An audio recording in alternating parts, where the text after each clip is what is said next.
The future of photography in 2024, the talky bit from the Photography Explained podcast. This is what I said. Happy 2024. Yes, it's the first episode of the new year. Didn't say that bit.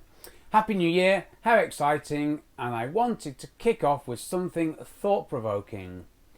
We need to simplify photography and make it accessible to people who have started taking photos with the phones.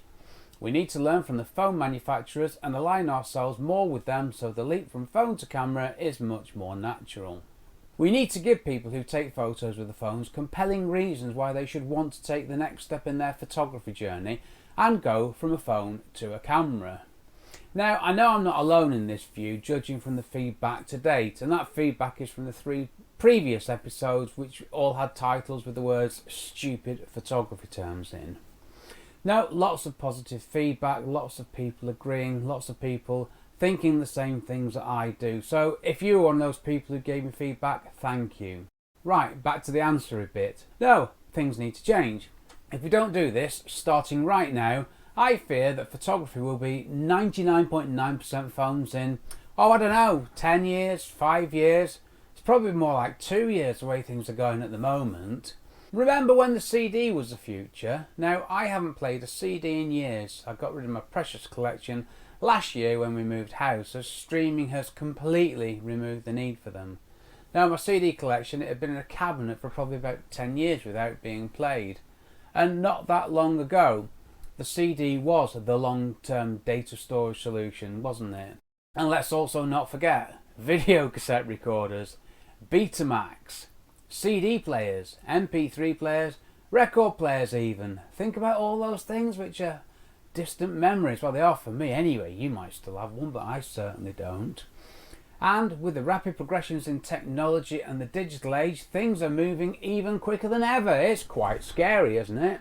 Now, I don't want the camera to go the same way, and I fear that's what's going to happen. I don't want that to happen.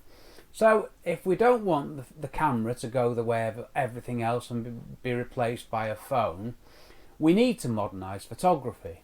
Now, in previous episodes, I've sorted out things such as ISO, focal length and crop factor once and for all, and there were some other easy wins. Depth of field, depth of sharpness. APS-C, well, simply, this term is erased from history, apart from when referring to the film system from circa 1996, which is perfectly valid. Yes, that's where the term comes from. It's gone, it's banned, never to be used again. Crop factor, gone. Focal length, gone. Mirrorless camera, micro four thirds camera, crop sensor camera, all gone to be replaced by the word camera. Genius, isn't it? Now that's the one I do need to think about a bit more, because I don't think small, medium and large camera will ever fly with the manufacturers, and no, of course it won't. Stops, banned, get rid of it, don't need it. And yes, there needs to be some thought applied to the new aperture scale, which needs to correspond to the exposure time and new brightness range scales. Yes people, 1 to 10 would work again, and that means that photography has been decimalised. And exposure time can be just that and not shutter speed, with an equivalent halving and doubling as it is now. So we're keeping the times, we can call them 1 to 10, and exposure time can be just that, but in equivalent halving and doubling steps as it is now, just called the correct thing. Aperture scale becomes relative lens opening size. I think that term needs a bit of work. But the scale is 1 to 10, where 1 is the maximum aperture and it goes to whatever the minimum aperture is. And again in the increments, which are the same as stops, as in a halving or doubling of light.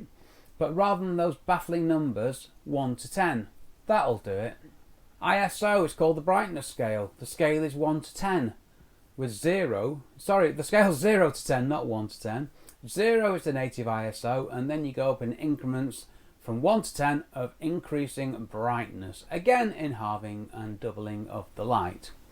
So exposure time is exposure time, and that's photography fixed. Well, part of it, and it's been decimalised. How utterly splendid.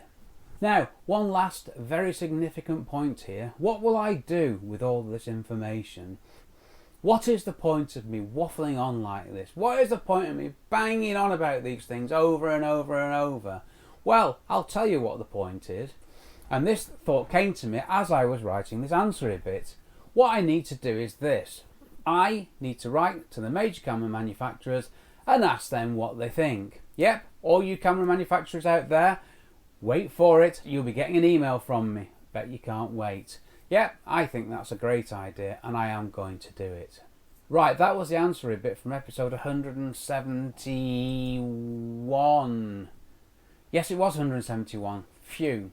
So check out the podcast at photographyexplainedpodcast.com, the podcast website, and the podcast at all good podcast providers. And while I've got your attention, if you want to receive a weekly email from me, just fill in the box on the podcast website. Thanks for watching, take care, stay safe, cheers from me, Rick.